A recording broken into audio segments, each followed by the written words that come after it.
This is Cleopatra, being smuggled into her own palace wrapped in a laundry basket after being forced into exile. The Queen of Egypt is about to gamble her entire kingdom on an unscheduled meeting with Julius Caesar. At just 21, she already faces a life or death mission. So how did the last of Egypt's great pharaohs go from fugitive queen to the most powerful woman in the Mediterranean? History, mostly written by the Romans, would tell you one story. A temptress who seduced great men. But the real story is something else entirely, and far more impressive. Cleopatra was born in Alexandria, Egypt in 69 BCE. She belonged to the Ptolemaic dynasty, perhaps the most dysfunctional family in history. You see, their two favorite hobbies were marrying each other and killing each other. The dynasty began when Ptolemy I, one of Alexander the Great's former generals, seized Egypt in 323 BCE and decided it was his. Nearly 300 years later, the family still ruled. That connection was the foundation of their legitimacy. As a result, they feared marrying outside the family would weaken that connection, so they kept the bloodline really pure. Unfortunately, this also meant the only people with a legal claim to the throne were other members of the same extremely unstable royal family. Power changed hands through a time-honored tradition of betrayals, exiles, and executions. Cleopatra's father, Ptolemy XII, fit the pattern nicely. When she was 11, he was kicked off the throne in a coup led by his eldest daughter, Berenice IV, for being a bit too friendly with Rome. 3 years later, with Roman support and the help of a young commander named Mark Antony, he'll be important later, Ptolemy XII won his throne back before executing his daughter for treason. Young Cleopatra learned two crucial lessons early. First, ruling Egypt meant surviving your relatives. Second, Rome was the real power in the Mediterranean. You had to be friendly enough not to provoke them, but not so submissive that they got any annexation ideas. The death of her elder sister placed her next in line to the throne, which meant her father made sure she was prepared for leadership. He invested heavily in her education. Tutored in Alexandria by elite scholars, she studied math, astronomy, medicine, philosophy, politics, rhetoric, the full how to run a Hellenistic superpower without getting murdered curriculum. She learned as many as 10 languages and would become the first Ptolemaic ruler to actually speak Egyptian. The Ptolemies were ethnically Greek, and for nearly 3 centuries, they had ruled Egypt without bothering to speak the language of the people they governed. Considering that marriages were always held within the family, this had never been too much of an issue for them. Anyways, all of that training became immediately relevant in 51 BCE when Ptolemy XII died. Cleopatra was just 18 when she inherited the throne and got hitched to her younger brother. Neither Cleopatra nor the 11-year-old Ptolemy XIII were big fans of this arrangement. Now, little Ptolemy XIII was old enough to enter a big boy marriage with his older sister, but sadly for him, he couldn't be relied upon to actually rule the kingdom as a literal child. So instead, his tutor Pothinnios served as his regent. And Pothinnios, along with the young king's advisors, had no intention of sharing their newfound power with a young, ambitious ruler like Cleopatra. You see, Cleopatra was not like the rest of Alexandria's Greek elite. She took to the Nile, performed temple rituals with locals, publicly worshipped Egyptian gods, and unlike the Ptolemies before her, she actually learned to speak Egyptian. In other words, she had all the trappings of a populist queen. But while Cleopatra was courting the people, Pothinnios and his faction tightened their grip on the court and secured the support of Egypt's royal army. As a result, Cleopatra was forced to flee Alexandria, abandoning her throne, and Ptolemy XIII was presented as the sole ruler of Egypt, as his advisors seized power. Cleopatra took refuge in Syria, where she began assembling a private army to help her take back her throne. Meanwhile, in Rome, another power struggle was taking place. 49 BCE was a great year for civil wars.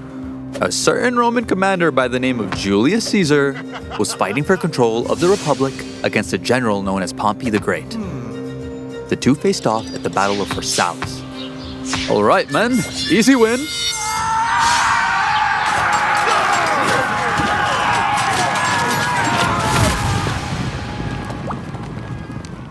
Oh. Pompey does what any great general would do in this situation. Runs all the way to Egypt. Big mistake. Rome's loyal ally. I'm sure they'll welcome me with open. Caesar's winning. Yeah. Kill him.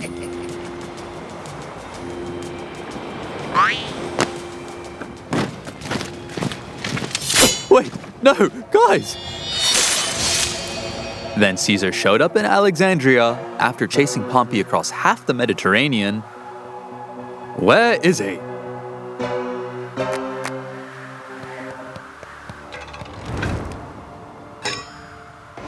You killed him?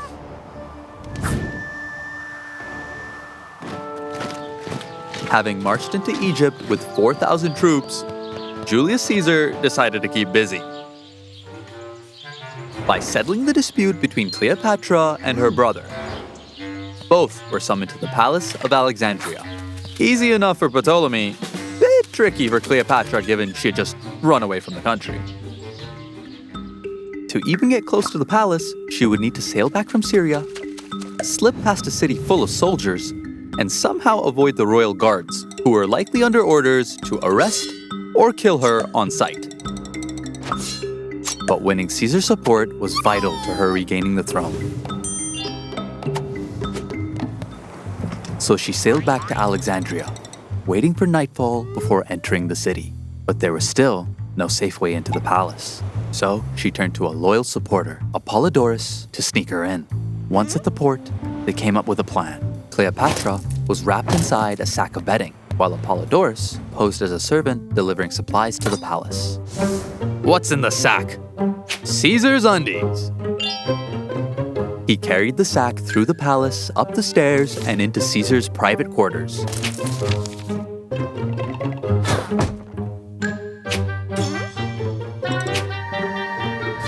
What the?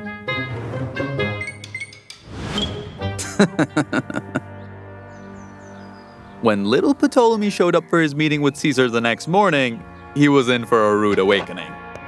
All right, Caesar, let's talk about... What? You were exiled. Guards, arrest her. Are you serious?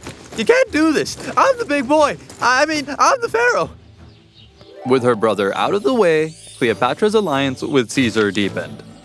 Yeah, things got a bit more than friendly. I guess when your romantic options are limited to your murderous underage younger brother or the new ruler of the Roman Republic, the choice is pretty straightforward. But the honeymoon didn't last. Ptolemy's advisors were still at large, and they planned on bringing war to Alexandria.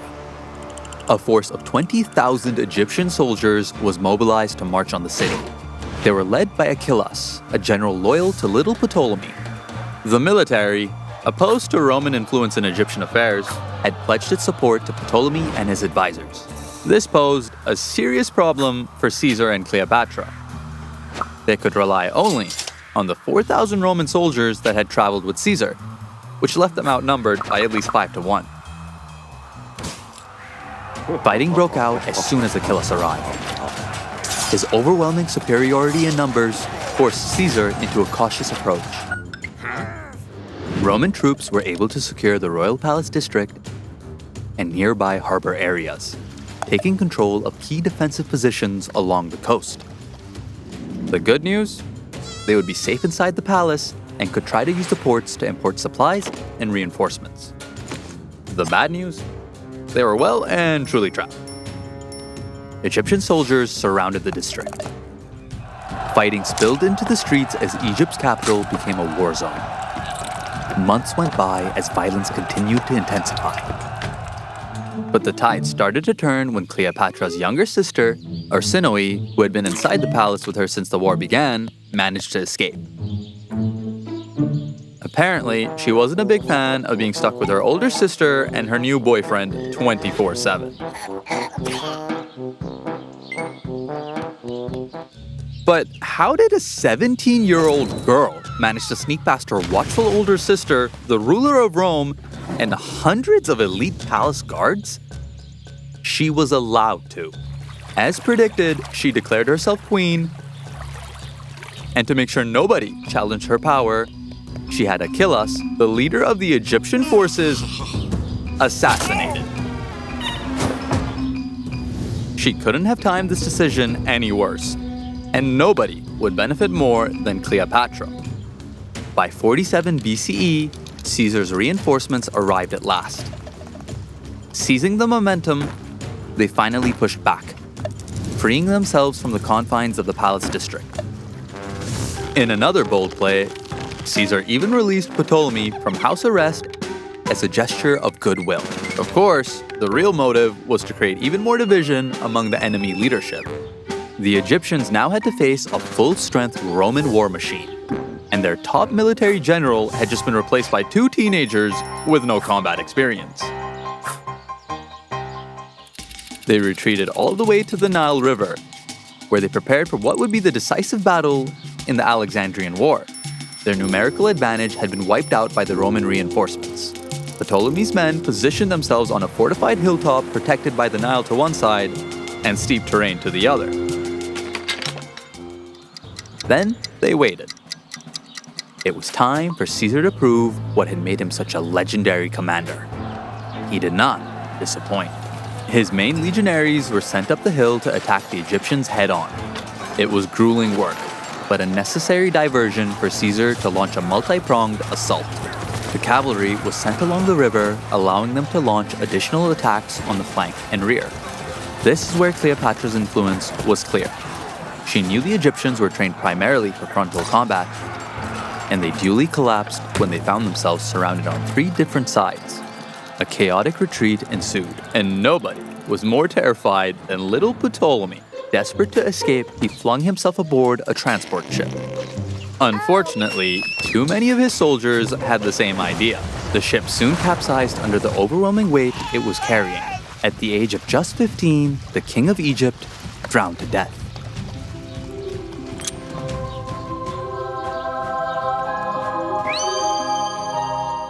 With Arsinoe sent into exile, Cleopatra was reinstated to the throne.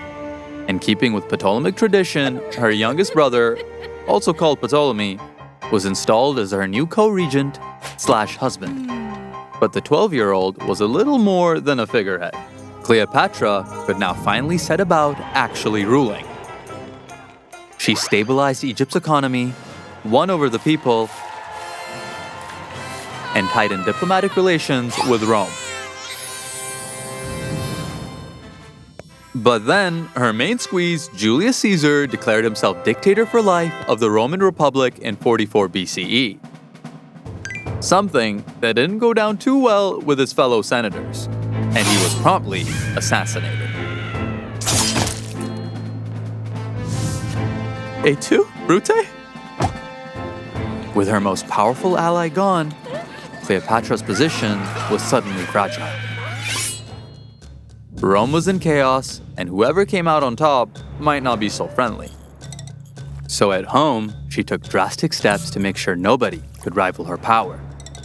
Tiny Ptolemy was poisoned, and 3-year-old Caesarion replaced his dead stepdad/uncle. So basically, Cleopatra now had all the power, and it's generally accepted she had ordered the murder of her brother/husband to make sure he could never present himself as an alternate ruler to the next Roman leader. But who would that person be? Caesar's killers hadn't fared so well since pulling off the assassination of the century. His supporters had managed to wrestle back power. They were led by Octavian, Caesar's adopted heir, Mark Antony, one of Caesar's most loyal commanders, and Lepidus, a senior government figure. The trio formed a powerful political alliance known as the Second Triumvirate. But these were unknown quantities. Egypt no longer had a clear protector in Roman politics. The fate of Cleopatra's kingdom would depend heavily on the ambitions of the triumvirate. Mark Antony had once fought to restore her father to the throne, and now his path would intersect with Cleopatra's in dramatic fashion. He seized control of Rome's eastern provinces, and then decided he was a bit offended by Cleopatra's whole neutral policy.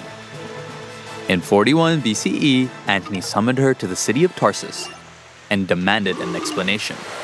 Determined to make an impression, she arrived in her royal barge, dressed as the goddess Aphrodite, with the attendants around her dressed as little cupids.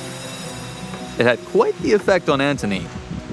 The entranced Roman forgot his anger and instead entered a political alliance with Egypt. Their political alliance soon turned romantic. Sound familiar? Cleopatra, always paranoid, addressed one last threat to her power. Remember her little sister Arsinoe? She'd been tossed into exile ever since attempting to seize the throne for herself during the Alexandrian War. Well, at Cleopatra's request, Antony had the young woman murdered on the steps of the very temple she had sought refuge in. Ah, the things you do for love.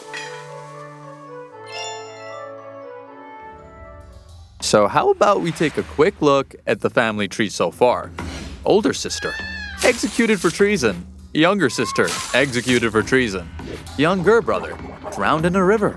Youngest brother, poisoned. On a slightly less morbid note, Cleopatra and Mark Antony were well and truly in love. They ended up having 3 children together, laying the foundations for a formidable dynastic alliance between Egypt and Rome. Of course, just like Caesar, Antony was married, so that was unfortunate.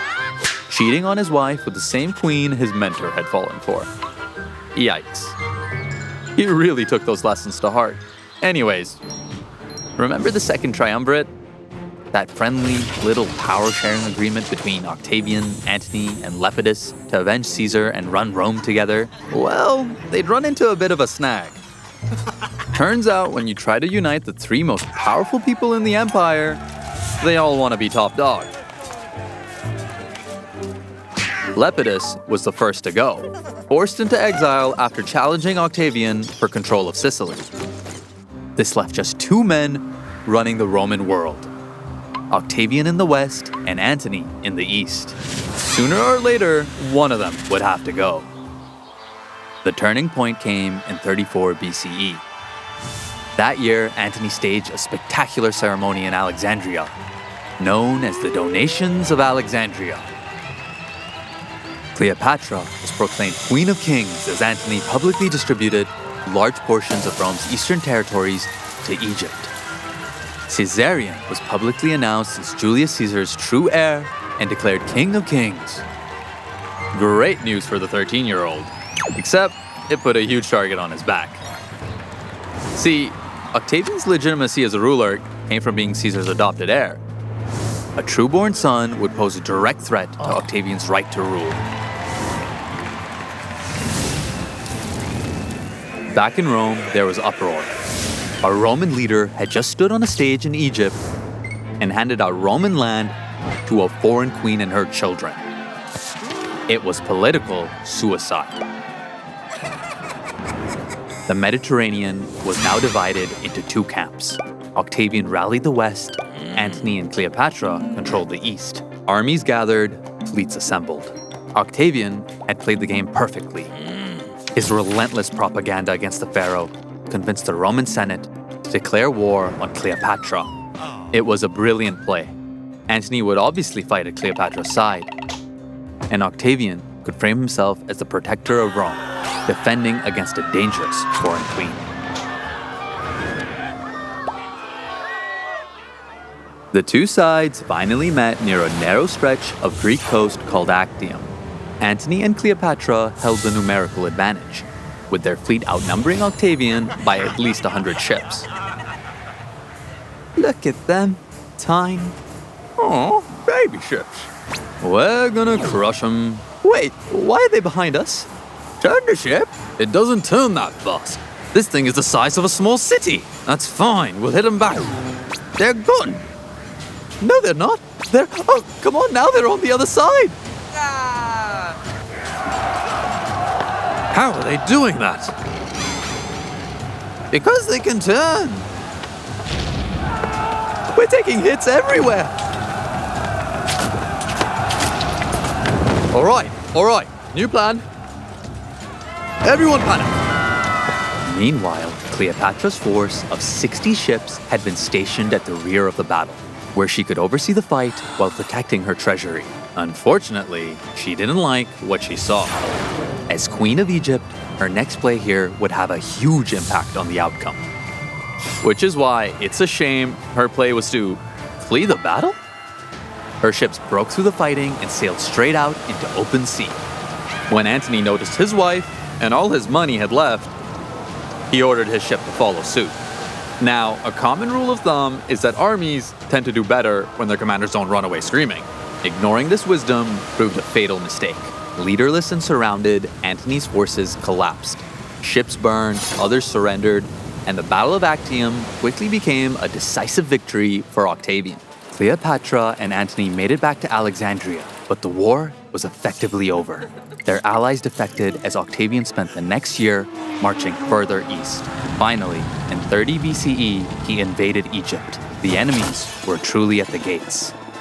Cleopatra had ruled for 2 decades, even killing 3 siblings to hold on to her power.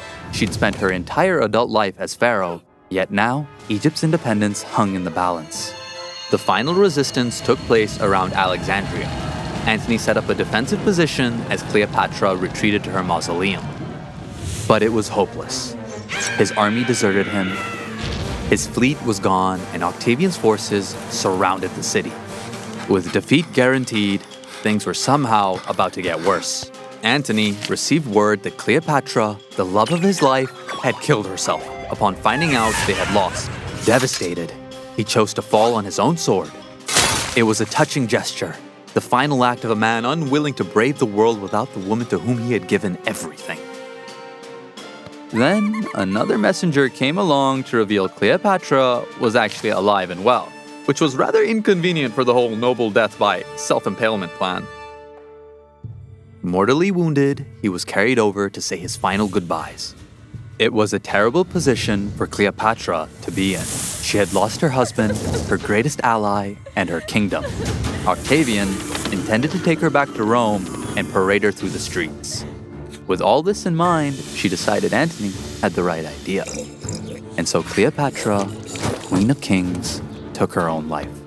Octavian arrived to find Egypt's last pharaoh dead. Caesarion would soon be executed too. And with that, the Ptolemaic dynasty, which had ruled Egypt since the time of Alexander the Great, came to an end. So, what to make of the pharaoh who stood between Egypt and an empire? A woman who held the throne for her entire adult life, but wouldn't live to see 40. For one, she proved herself a master politician. Roman propaganda tried to paint her as a foreign seductress, but she was far too intelligent for such a simplistic depiction. Cleopatra had a deep understanding of the Egyptian people, and just as importantly, the men who held her people's fate in their hands. Huh?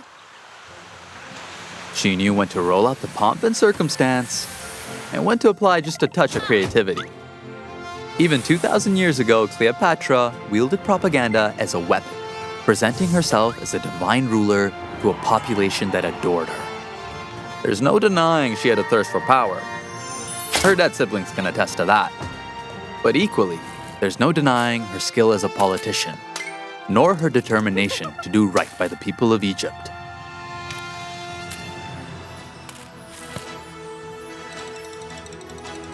In that sense, she was a true outlier when compared to many of the Ptolemaic rulers that preceded her. None of the others had bothered to learn Egyptian or embrace the culture the way she had. The pharaohs who preceded her lived in the shadow of Rome, subject to the whims or political motives of that ancient republic. Cleopatra is perhaps the only one who, at least for a time, managed to flip the script. she got Rome to work for her, winning over some of the most influential men of her age.